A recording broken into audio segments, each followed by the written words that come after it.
en esta computadora. Bueno, el tema del día de hoy son lo que genéricamente llamamos sistemas electrónicos de administración de nicotina. Es un término global que pues nos describe dos o tres características de estos productos, que pues una, que todos tienen un componente electrónico, todos tienen una batería, y que hoy vamos a hablar de los que tienen nicotina. Hay algunos que no tienen nicotina, que tampoco son nada populares y de consumo muy bajo, sino estos que tienen esta administración, esta liberación de nicotina utilizando una batería electrónica que los calienta, y vamos a verlo en la siguiente. Gracias, Luis. Vamos en la que sigue. Bueno, los sistemas electrónicos de administración de nicotina, les decía, es un término genérico. Tenemos otros términos que se encuentran por ahí: sistemas alternativos de consumo de nicotina. También podemos encontrar este término productos de tabaco calentado, que son unos muy específicos. El ejemplo más claro es el IQOS, que hablaremos de él un poco más adelante, en donde sí hay tabaco, pero no hay combustión. Y hay algo que le llaman sistemas similares sin nicotina, en donde pues el nombre lo dice todo, y que no vamos a hablar tampoco de ellos porque hay muy pocos estudios en relación a estos productos, y pues el efecto a la salud y la dependencia que producen pues son diferentes a los que sí tienen nicotina. A la izquierda vemos presentaciones, nada más ahí, que ya han cambiado muchísimo. Por ahí en internet pueden encontrar estos dispositivos parecidos a cigarros, pipas y puros, pero adelante, ahora sí, Luis, por favor. Pues se han ido modificando, cada vez se han hecho tecnológicamente más avanzados. Hay de varios tipos de los sistemas de administración electrónica de nicotina. Estos que en algún momento allá por los 90 existieron, que son parecidos a los cigarros. Estos otros que son plumas, le llaman aquí en México, vapeadores, y que podríamos decir que en este momento son bastante comunes, de uso frecuente. Los dispositivos que son desechables, que tienen un aspecto muy parecido a una USB o a un dispositivo digital de ese tipo, y que tienen la característica de que se usan, tienen cierto contenido y se tiran a la basura.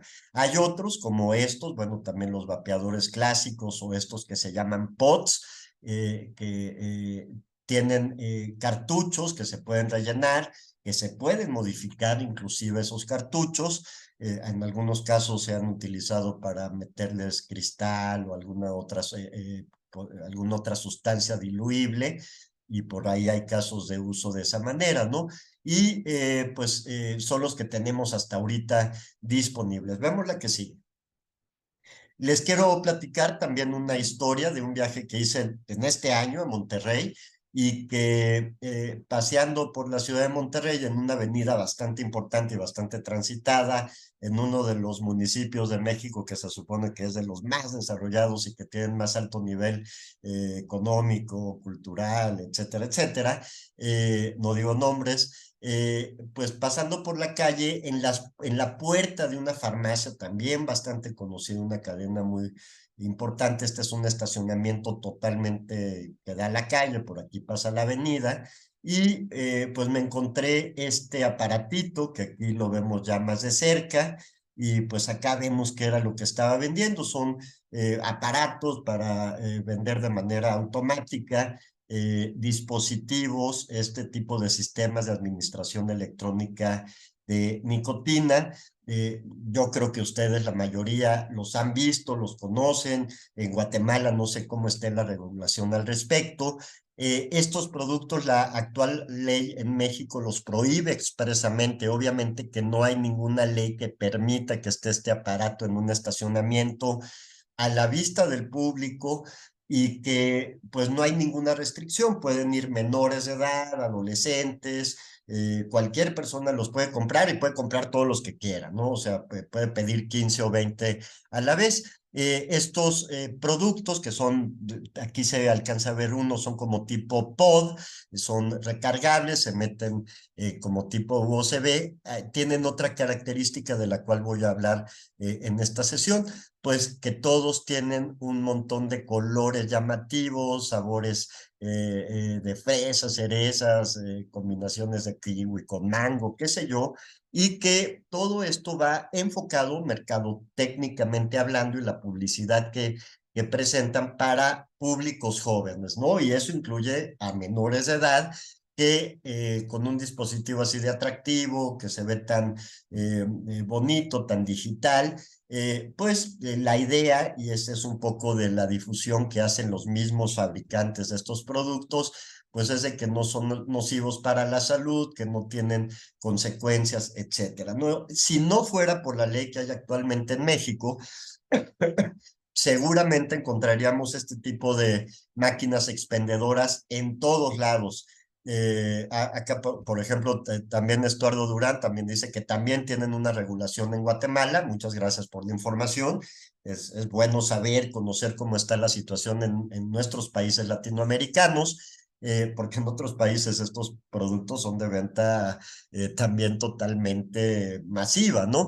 Entonces yo decía, aquí en México la ley que ha sido criticada por quizá lo dura, lo estricta que es en cuanto a la comercialización y la venta de vapeadores, pues no permitiría esto. Y si lo hubiera, y si no lo, si lo permitiera, habría en todos lados, en los centros comerciales en las islas, en los Oxxos, etcétera, etcétera, ¿no? Entonces, el problema, y ahora sí podemos continuar, de estos productos es de que pues finalmente, podemos poner la siguiente, Luis, finalmente pues todos contienen nicotina y es una sustancia psicoactiva que produce dependencia. Entonces, los vapeadores no son nada nuevos, ya desde los 60 había como un interés en buscar otras formas de administrar la nicotina, los aerosoles de nicotina, sin usar la combustión. Pero bueno, si nos damos un brinco, porque por ahí hubo algunos experimentos en los años 90, es hasta que en el año 2003 un farmacéutico chino que quería dejar de fumar, Hon Lik, construye un aparato, un equipo electrónico que no tuvo éxito comercial, pero la idea, la patente, pues fue todo un éxito y empezó a desarrollarse en China. La anécdota de Hon Lik es de que nunca dejó de fumar y que ahora que todavía vive, sabemos que es un fumador dual, es decir, de tabaco combustible y de este tipo de consumo de tabaco no combustible.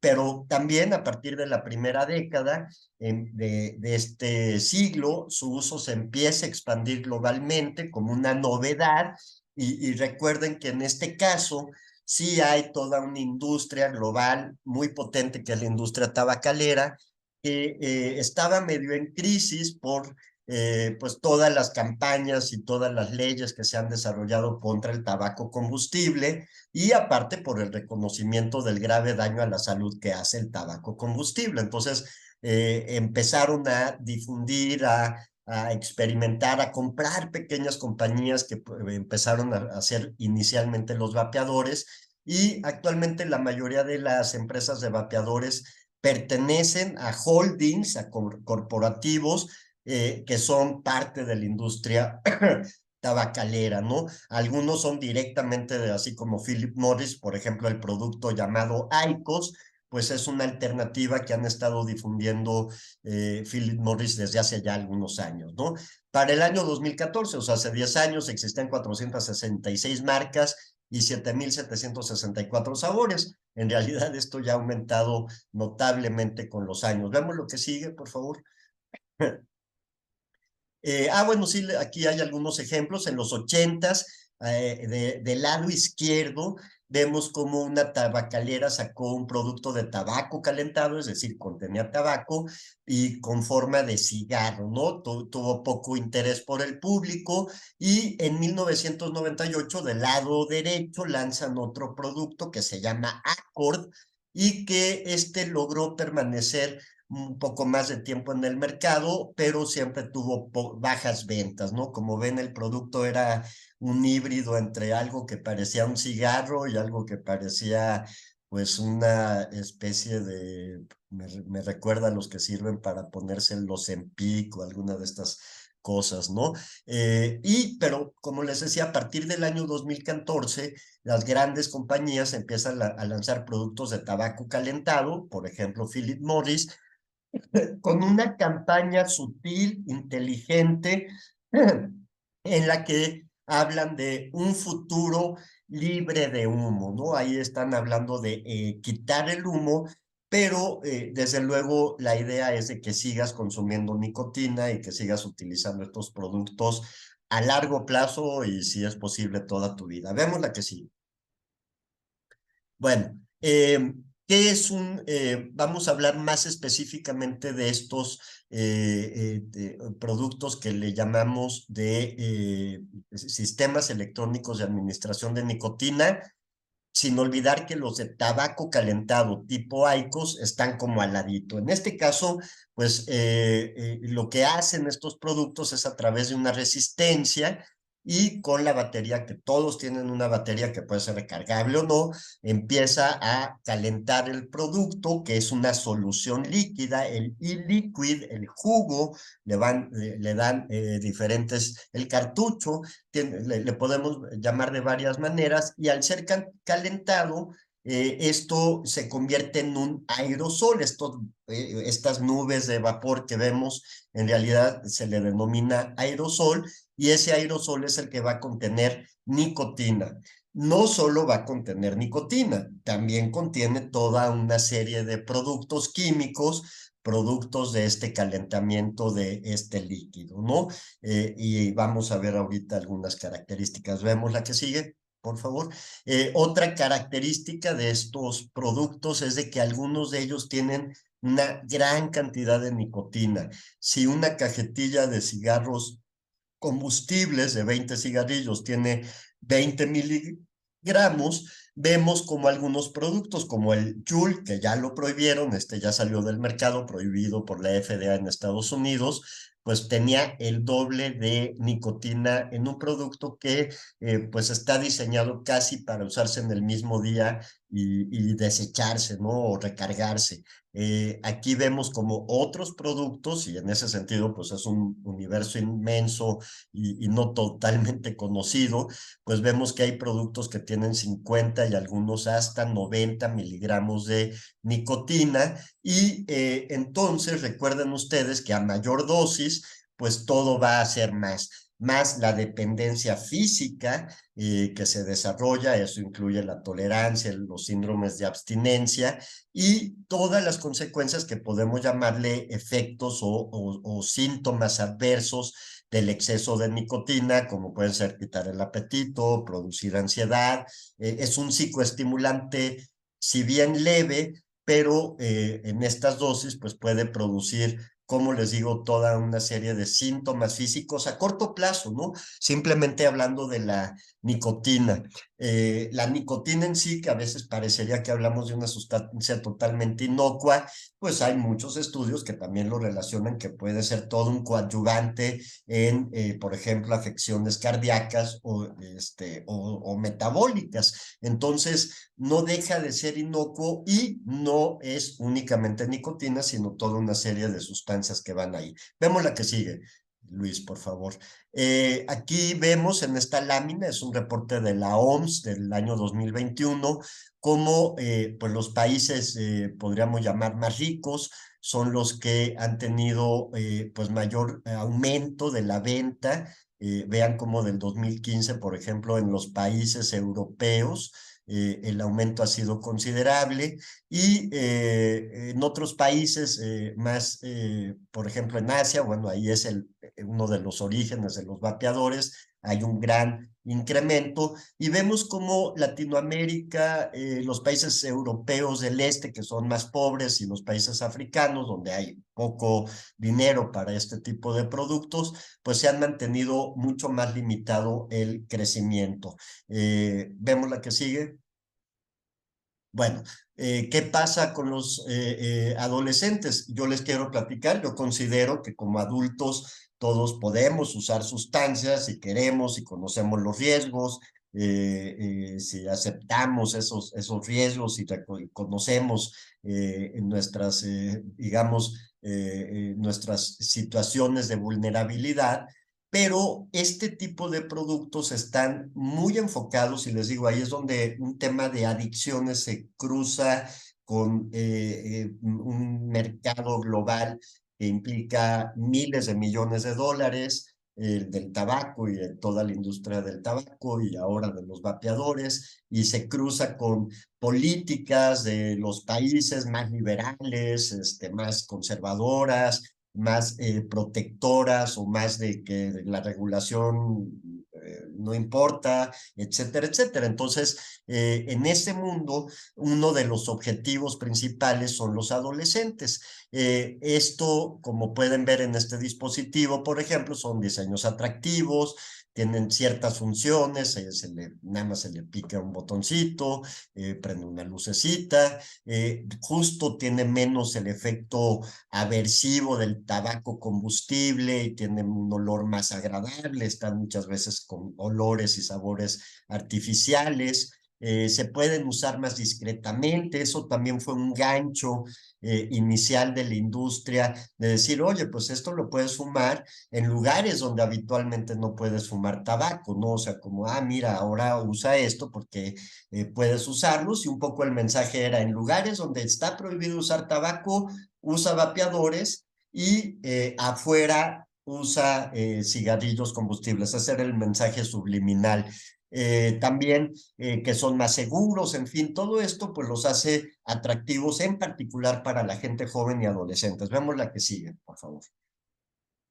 Bueno, quiero comentarles, vamos a platicar estos productos de los que voy a hablar. También los producen los cigarrillos convencionales, y estamos hablando de productos derivados del calentamiento de una serie de líquidos. Entre ellos tenemos en particular algo que se llaman hidrocarbonos aromáticos policíclicos, que junto con nitrosaminas, metales, formaldehído, acetaldehído, acroleína, son productos potencialmente carcinogénicos en humanos, no solo en modelos animales, sino también en humanos. Y esto, y eso hay que reconocerlo, los dispositivos electrónicos tienen menores cantidades que los cigarrillos convencionales. Y vemos la que sigue para poder tener una idea. Aquí vemos las cantidades de algunas de estas toxinas del lado izquierdo en esta columna, que lo que contienen los cigarrillos combustibles, y vemos cómo es notablemente inferior en los cigarrillos electrónicos, ¿no? Entonces, algunas de estas sustancias pues efectivamente pasan a niveles, quizá estas NN, que tienen unos nombres complejísimos que pueden leer allá abajo, pasan a tener cantidades, trazas, ¿no? Muy, muy bajas. Y esto pues sería pues más preocupante en el sentido de que ya no son dosis tan bajas que pueden ser carcinogénicas. Ahora, esto que estamos aquí hablando son lo que produce cada cigarrillo convencional o cada cigarro, cada sistema electrónico, en máquinas que miden esto de una manera automática, o sea, lo registran como en una fumada hecha por un robot, y los humanos ajustan su consumo para sentir la dosis de nicotina necesaria, y entonces esto que puede ser relativamente bajo en una máquina que está dándose 15 puffs, cuando lo multiplicamos por 10, quizás 150 puffs se me hace hasta poco en un fumador que puede estar todo el día con él. Un puff es una fumada, una calada, un jalón, no sé cómo llamarle, pero aquí en este documento le llaman puffs. Entonces, esto, aunque sí es menor, con el consumo continuado y con la dosis que puede administrarse una persona cada día, pues puede ser muy alta. Y ahora, estos son como los químicos que se investigan, que se auditan, que están reconocidos, pero recientemente ya no está incluida en una lámina. De aquí, el COFEPRIS aquí en México hace periódicamente, busca muestras, así como de esta máquina que las incauta y pues las muestrea, y muestra estos dispositivos para ver qué contienen. Y la sorpresa es de que todos contienen mucho más de lo que viene escrito en la caja, ¿no? En la caja vienen algunos cuantos componentes y en realidad en estas como cromatografías que hacen y pueden identificar infinidad de componentes que no están, y algunos de estos componentes, como el acetato de vitamina E, que están reconocidos también como potenciales sustancias carcinógenas, ¿no? Entonces, pues todo esto es lo que justo no dicen muchos de los promotores de los vapeadores. Continuemos por cuestiones de tiempo. Eh, También algo que se ha visto es de que las concentraciones de nicotina se han ido incrementando en los productos. Entonces, también los productores, pues, insisto, han ido aumentando y con un mayor porcentaje. Y también algo que es importante, creo que va a haber una lámina más adelante, cuando se mezclan con otros productos químicos como son saborizantes. Estos saborizantes tienen efectos, por ejemplo, son inhibidores potentes del sistema citocromo, y eso hace que se reduzca el metabolismo de la nicotina y por lo tanto aumentan las concentraciones circulatorias de nicotina. ¿Qué pasa con eso? Mayor dependencia fisiológica y más consecuencias adversas a corto plazo de la nicotina, y todo esto que puede generar como un factor de vulnerabilidad a largo plazo, ¿no? Esto sin considerar, suponiendo que el usuario de este sistema electrónico se haya limitado a usar el sistema electrónico y no haya vuelto a tener un consumo mixto, que es algo bastante común. Vemos la que sigue.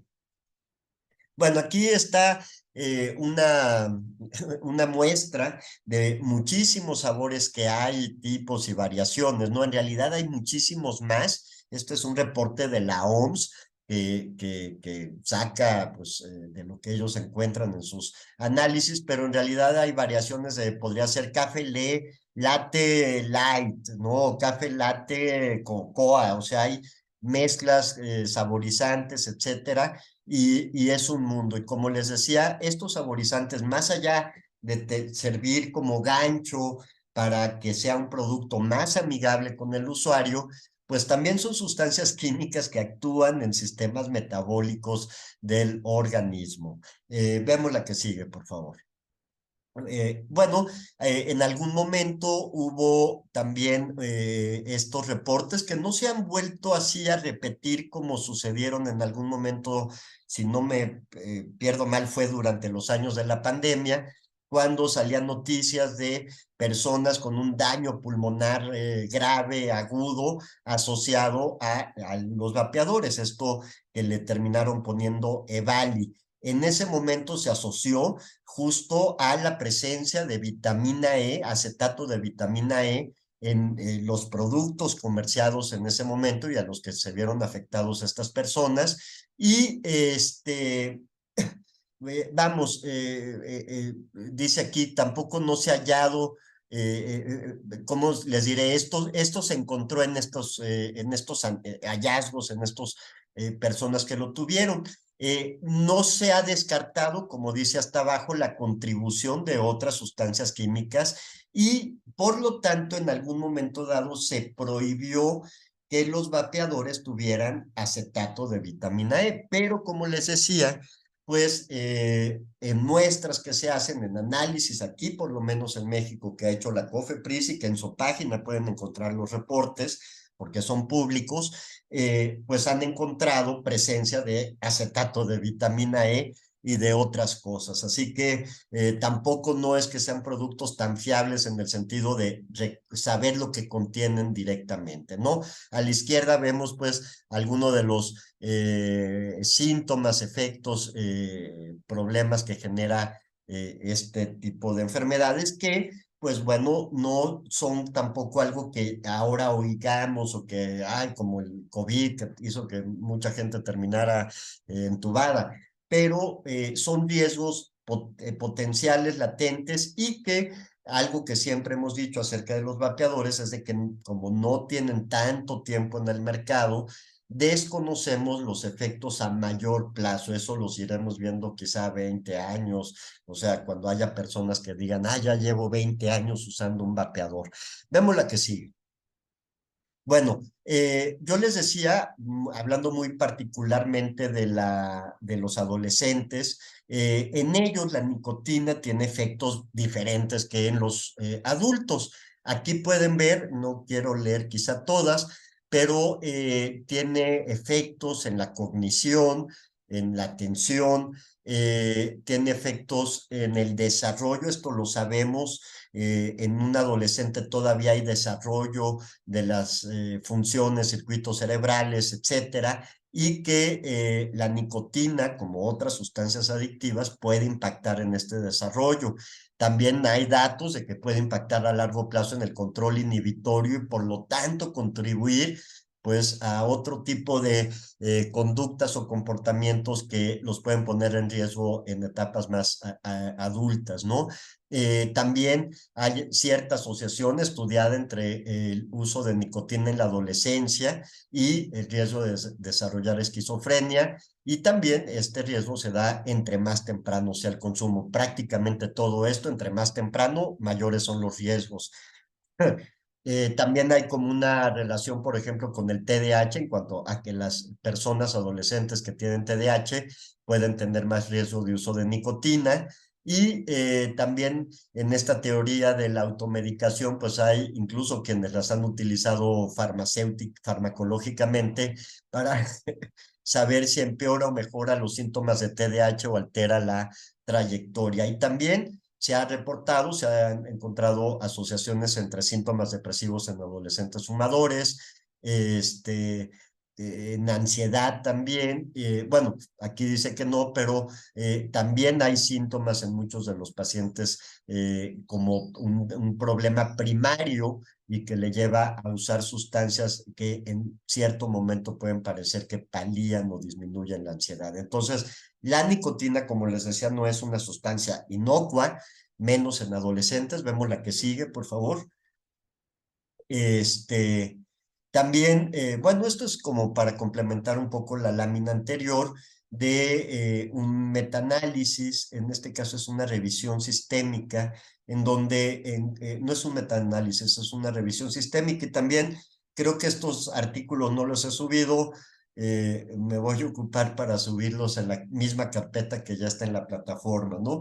Para ver que pues hay muchos estudios que sí relacionan la depresión, la ansiedad, como veíamos en la lámina anterior, pues también la esquizofrenia con el uso temprano de nicotina. Y recuerden que en este caso, si estamos hablando de un vapeador, pueden contener una alta dosis de nicotina y el usuario normalmente no se pregunta eso, ¿no?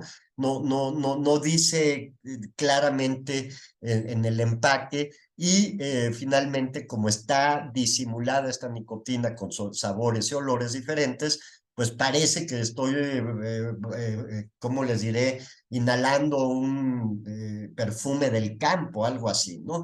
Vemos la que sigue. Bueno, esto ya creo que todos han visto alguna vez esta lámina. También entender que en este proceso de desarrollo cerebral, que no termina sino hasta ya de los 21, 20 y tantos, 25 años en realidad, pues cualquier sustancia adictiva va a tener un impacto en el circuito cerebral de recompensa, en estos circuitos de control inhibitorio, y que pues es algo que justo queremos evitar, ¿no? Les platico así súper anecdóticamente, lo veremos la sesión de cannabis. Hoy estuve en una reunión aquí en México pues de que quieren reactivar el proceso legislativo de la legalización y regulación de la cannabis, ¿no? Entonces es de repente un poco paradójico porque tenemos leyes súper estrictas en México en relación al tabaco y a los vapeadores, y por otro lado se está legislando para regular la cannabis, ¿no? Yo estoy a favor de la regulación, creo más en eso que en el mercado negro, pero el punto es de que en todas las legislaciones, en todos los aspectos de la legislación, se habla claramente de no es para consumo para menores, o sea, cualquier producto que vaya a haber a la venta de cannabis, igual que los de tabaco, serán única y exclusivamente para adultos, y por ahí algunos legisladores dicen y que sea para mayores de 21 años, nada más que pues ahí, aunque neurobiológicamente está bien, pues en México la Constitución establece que después de los 18 años todos somos legalmente adultos, aunque en otros países, en Estados Unidos y en Australia y sobre todo en el mundo anglo, modifican las edades de consumo independientemente de la edad considerada mayoría legal, ¿no? Entonces son temas, como les digo, políticos, de leyes, de reglamentos, de legislaturas nacionales e internacionales. Vemos la que sigue. También esta, posiblemente ya la vimos o lo veremos en alguna otra gráfica, es muy sencilla, es un estudio de cohorte epidemiológica en Estados Unidos, en donde analizan, es el único estudio que he encontrado que tenga una gráfica parecida, que analiza la probabilidad acumulada para pasar del primer consumo a la dependencia de estas tres sustancias: nicotina, alcohol en puntitos negros, cannabis en asteriscos y cocaína en triangulitos. Lo que es destacable aquí es que la nicotina es la que puede alcanzar a lo largo de los años, esto sería como en la séptima década de la vida, hasta el 70% de probabilidades acumuladas de pasar a la dependencia. Y como podemos ver, en este caso, la probabilidad se va incrementando cada año de consumo. En cambio, con otras sustancias, por ejemplo, la cannabis, vemos en este estudio, ya vamos a hablar de la cannabis convencional, eso lo veremos en la clase de cannabis, aquí están hablando de cannabis convencional, pues el desarrollo de dependencia no pasa en adultos, estamos hablando de personas adultas, no pasa del 10% que llegan a la dependencia. Y en esta gráfica y en esta cohorte, por lo menos, el alcohol y la nicotina se desempeñan casi igual, ¿no? 20% y muy estable a partir de los 30 años. ¿Qué quiero decir con esto? Pues que la nicotina sí viene siendo una de las sustancias que generan más dependencia, y entonces el inicio de un producto de tabaco, como puede ser el vapeador, igual que el de tabaco combustible, pues me puede llevar con muchas probabilidades a tener una dependencia, y que esta dependencia se va a extender a lo largo del tiempo. Vemos la que sigue, por favor. Y pasemos a algunos metaanálisis. A mí me gustan, ya lo saben, porque pues nos hablan así en pocas palabras de algunos aspectos. Este es un estudio hecho, me parece que en Estados Unidos. Hay muchos estudios hechos en Asia, por ejemplo. Este es hecho en Estados Unidos. Ah, no, perdón, estoy viendo que es un estudio con investigaciones de varias partes del mundo, incluyendo una de México. No me acordaba de eso. Son 23 estudios de diversos países que evalúan la relación entre el uso de sistemas electrónicos de nicotina en la línea basal e iniciación de tabaco combustible en niños y adolescentes menores de 20 años que no eran fumadores de tabaco al inicio, o sea, niños y adolescentes que iniciaron directamente con estos vapeadores. Aquí vemos la característica del estudio: 23 estudios, una muestra ya sumada de todos de 17,000 menores y adolescentes, y el seguimiento fue a 6, dependiendo del estudio, de 6 a 24 meses, y la mayoría de ellos por autorreporte. Vemos la que sigue. Y aquí vemos los resultados, ¿no? Se encontró que, dice, la razón de riesgo ajustado entre el uso de un dispositivo alguna vez en la vida y el uso subsecuente en algún momento de tabaco combustible en el seguimiento, tuvo una razón de riesgo de 3.01%. No es por ciento, perdón, de 3.01. ¿Qué quiere decir eso? 3 veces más probabilidades de que este adolescente consumiera tabaco combustible en esos meses de 6 a 24 meses de seguimiento. Esto es muy relevante porque si lo convertimos en porcentaje, estamos hablando de un 300%, ¿no? Se incrementa 3 veces más, 300% veces más el riesgo. Y en este caso, vemos que la mayoría de los estudios no atraviesan esta línea central que nos hablaría de un efecto igual a lo que está siendo comparado, sino que la mayoría sí están dentro de lo que nos habla de un efecto positivo. Entonces, el riesgo, uno de los riesgos de iniciar con combustible, de tabaco combustible es justamente esto, el riesgo 3 veces mayor de eventualmente usar tabaco. Veamos la que sigue, son otros estudios. Dice, bueno, este es hablando de uso actual en el momento de, uso actual en algún momento de tabaco combustible. Eh, También esto vemos, el anterior, a ver, déjame, ya me estoy haciendo bolas, perdón. El anterior dice uso en algún momento del seguimiento y la que sigue es uso actual. Este es un corte más transversal, en algún momento uso actual y pues vemos que también las probabilidades son altas, 2.5 veces más altas que en aquellos que no usaron vapeador. Entonces, es un factor de riesgo para pasar al tabaco combustible en esta población, por lo menos. Vemos la que sigue, Luis. Este sí es otro estudio. Este es un estudio hecho en adolescentes mexicanos. En México tenemos, y en general en Latinoamérica tenemos pocos estudios en poblaciones de nosotros. Bueno, sí fue hecho en México. Dice, vamos a ver este que es. Los adolescentes que iniciaron con consumo de dispositivos electrónicos que nunca habían sido fumadores tuvieron más probabilidades de uso de tabaco convencional 20 meses después. Y aquí vemos el comparativo, 43% de aquellos que usaron versus 24, que no deja de ser alarmante, que empezaron a fumar 20 meses después un tabaco convencional. Aquí vemos que la razón de riesgo es de 1.41, no es un poco menor que lo que vimos en el estudio internacional, pero no deja de ser relevante y sobre todo cuando lo vemos en estos porcentajes, ¿no?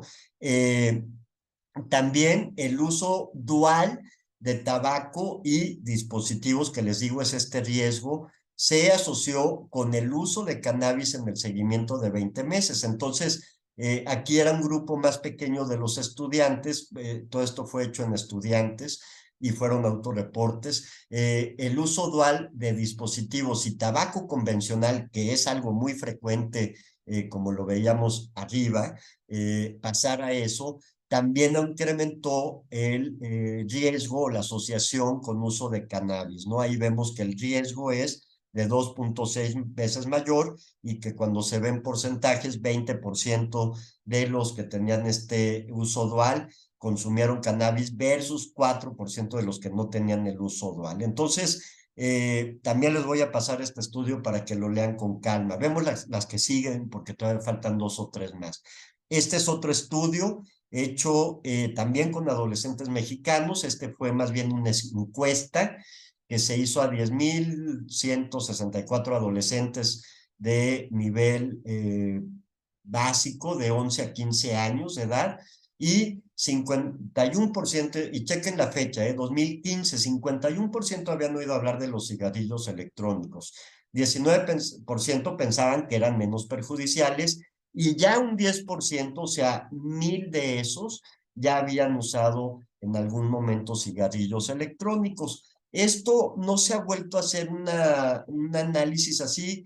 Hay datos del INEGI que reportan algunas preguntas que le hacen a los adolescentes pero esto se ha frenado de alguna manera gracias a la legislación y a que no son tan accesibles. Aunque cuando yo digo no son tan accesibles, es un decir, porque ahora pues muchas veces se distribuyen por vías alternativas, más allá de esas máquinas expendedoras, por ejemplo, ventas en internet, en algunos sitios, digo, pues las tienen así como abajito del mostrador, y que pues el consumo es conocido por todos los jóvenes y adolescentes actualmente. O sea, digo, es hasta una cosa de cultura. Yo hace el año pasado, pero no hace ni un año, fui a dar una plática a una universidad y yo hablaba de los vapeadores y decía, aquí en México, supongo que en Guatemala también pasa, pues la señora que vende dulces, chicles, alguna golosina, etcétera, encendedores, cigarros sueltos, que está también ilegalmente, no es legal, y yo decía, bueno, pero yo creo, decía muy categórico yo, pero no venden vapeadores, y luego me decían, no, sí, la señora de enfrente sí vende vapeadores, ¿no?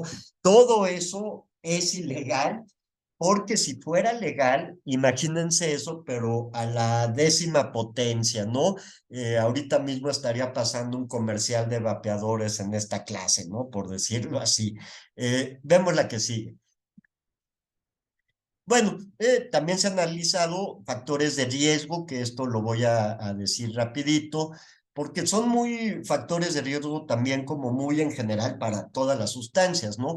Se han analizado factores de riesgo para que los adolescentes usen cigarrillos electrónicos. A nivel individual, pues que ya hayan usado tabaco o cannabis u otras sustancias, adolescentes que puedan tener mucho esta búsqueda de sensaciones. Se ha relacionado tanto con problemas externalizados, ya hablábamos del TDAH, como problemas internalizados como depresión y ansiedad, con mal desempeño escolar, con vida sexual activa, que eso me llamó mucho la atención, considerando que también el inicio de la vida sexual activa ha ido disminuyendo radicalmente con los años y que pues quizá tenga que ver un poco con esta independencia, autonomía y libertad que pueden tener los adolescentes, no lo sé. La percepción de bajo riesgo de uso, que como les decía, en encuestas se ha visto que los hay. También el nivel familia, pues familiares que fuman, o familiares en prisión. Les platico, hace no mucho, no vi a la niña, finalmente no llegó conmigo porque digo, yo pensé que había otro tipo de alternativas para ella, porque era una niña, me dijeron, es una niña de 13 años, que la palabra textual, que es adicta a los vapeadores. Este, entonces yo me quedé pensando, bueno, 13 años es realmente un adolescente muy joven, ha de estar en la secundaria. Y la primera pregunta obligada, así literal, es si los papás vapean. Sí, ambos vapean, ¿no? Entonces, digo, pues ahí la intervención que yo creo que es más conveniente es a nivel familiar con alguien especialista en tema de sustancia. Los mandé con una amiga mía, que es terapeuta familiar y es especialista en trastornos por uso de sustancias, porque pues ahí es evidente que una niña de 13 años consigue los vapeadores con los padres. Digo, hay un problema ahí muchas veces en ese nivel. A nivel de pares, pues amigos que fuman.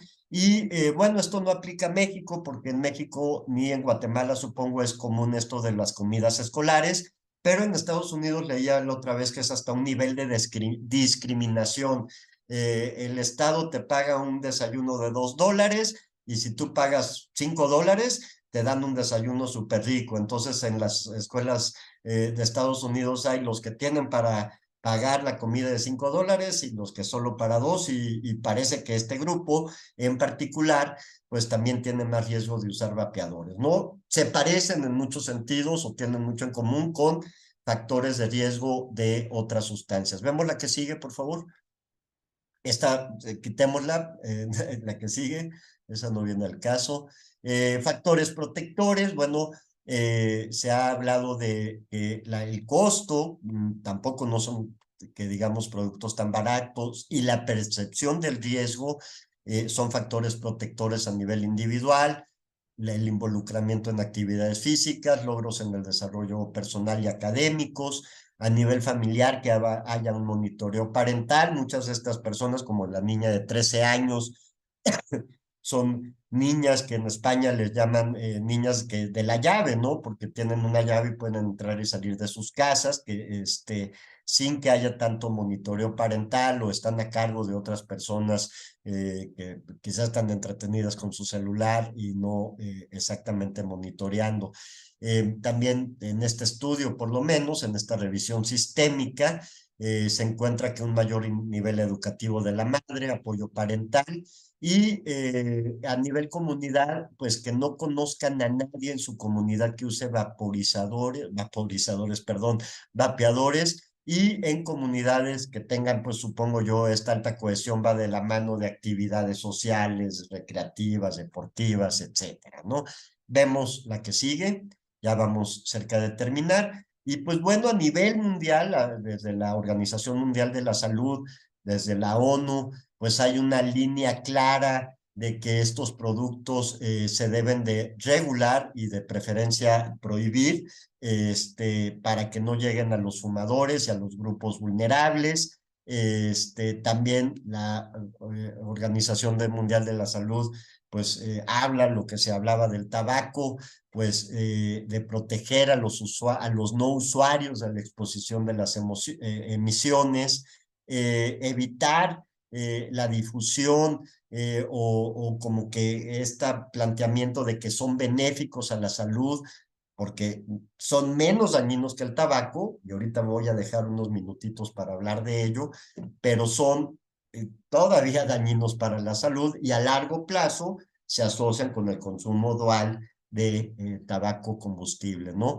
Y bueno, pues esos son temas que no nos tocan a nosotros, pero también actividades de control de tabaco, políticas, restricciones a la industria, etcétera, etcétera. No, y vemos la que sigue. Quizá ya lo han oído en algún momento o lo van a oír al final que va a haber una clase especial, pues yo me baso en mi trabajo y en mi forma de ver las adicciones en el modelo de reducción de riesgos y daños. Entonces hay una gran controversia acerca de si los vapeadores pueden ser o no productos o estrategias de riesgos, de reducción de riesgos y daños, ¿no?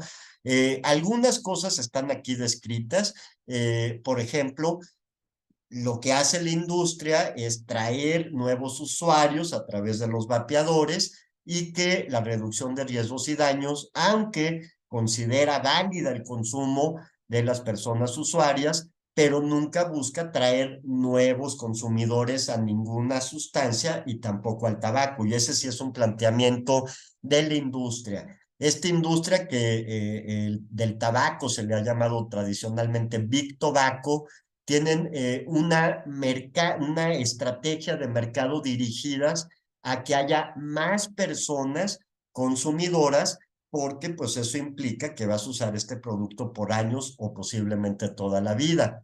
También la industria, por lo menos en otros países, promueve el uso dual. Yo les decía esto de que de repente, por ejemplo, esta publicidad de un producto que se llama Blue Electronic Cigarette, pues jódete, perdón por la palabra, jódete la prohibición, porque con el vapeador sí puedo vapear en lugares donde no se puede fumar, ¿no?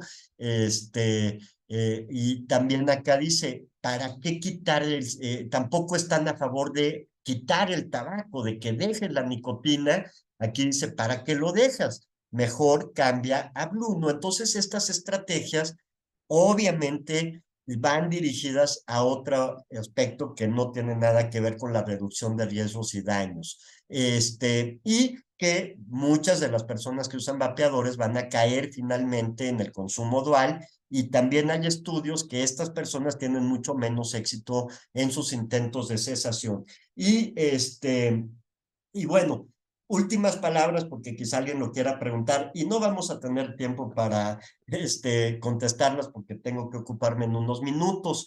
En Inglaterra, David Nutt, que ya hemos hablado de él y es un promotor también de la reducción de riesgos y daños, y de una perspectiva científica, pues hace poco presentó un artículo científico donde habla que efectivamente los vapeadores son menos dañinos que el tabaco combustible y que dice que en Inglaterra los vapeadores son una buena estrategia para reducir el tabaco. También, y casi de manera paralela y curiosamente sincronizada, lanza el Sistema Nacional de Salud de Inglaterra una campaña, un proyecto de repartir 1 millón de vapeadores a 1 millón de personas que deseen dejar de fumar y que deseen entrar a un programa con vapeadores para dejar de fumar, ¿no? Entonces, eso pues obviamente choca con todo lo que les estoy diciendo ahorita, etcétera, etcétera, pero también les quiero platicar que ahí es donde entran como otras consideraciones. En Inglaterra, a diferencia de los países latinoamericanos, en los países latinoamericanos lo que predomina ampliamente es el tabaco combustible. ¿Sí? De gane. Y es un gran problema. Y si aquí empezáramos a vender tabaco, productos combustibles, así como veíamos, sin mucho control, así como dispositivos, lo más probable es de que toda nuestra gran población que usa tabaco combustible, una parte pase al consumo dual y pues esta parte va a tener muchos más problemas, ¿no? Entonces, aquí lo que tratamos es de que toda esta gran cantidad de personas que tienen una dependencia al tabaco y que se cuenta por millones, después del alcohol es la que tiene más dependientes, pues que dejen de fumar, ¿no? En Inglaterra, la masa que fuma tabaco combustible es mucho más reducida porque tienen años de tener políticas ultra restrictivas con el tabaco combustible. Para empezar, el precio.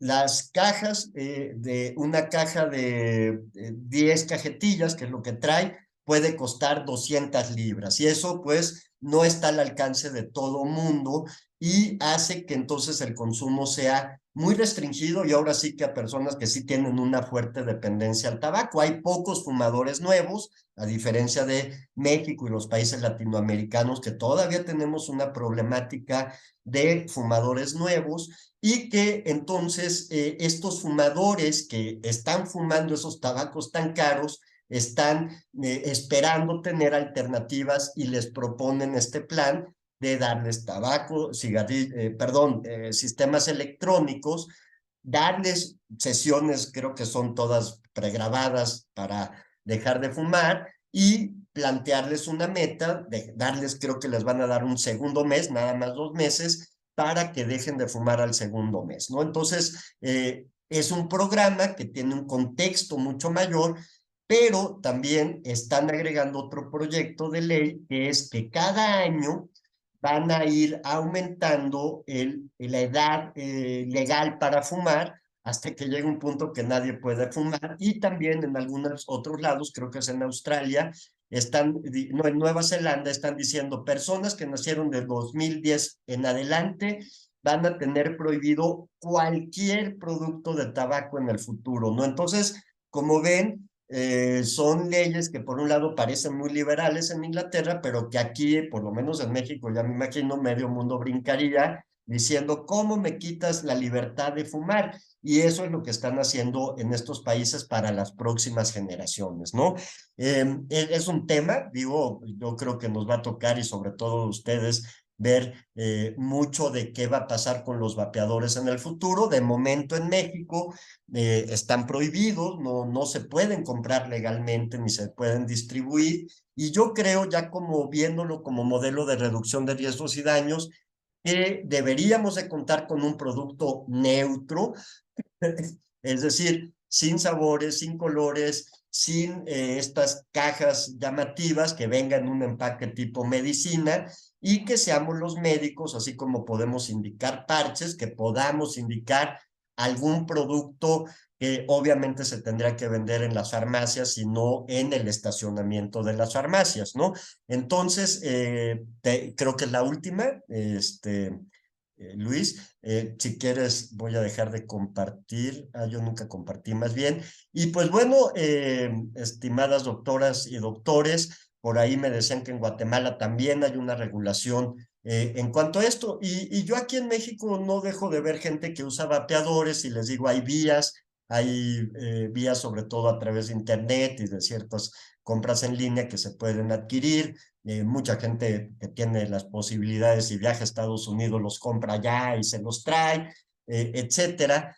Pero finalmente, pues son sustancias que, perdón, no es una sustancia, es un producto que contiene una sustancia que finalmente es una de las más adictivas.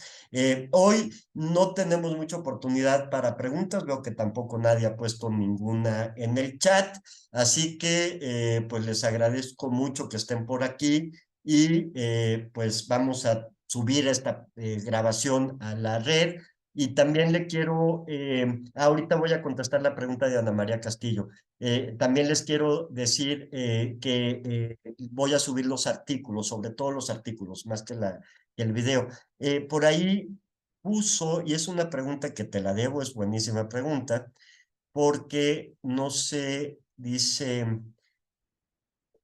Ana María Castillo, ¿el test de Fagerström sería útil para evaluar el uso de vapeadores o existe una escala validada para el uso de sistemas electrónicos?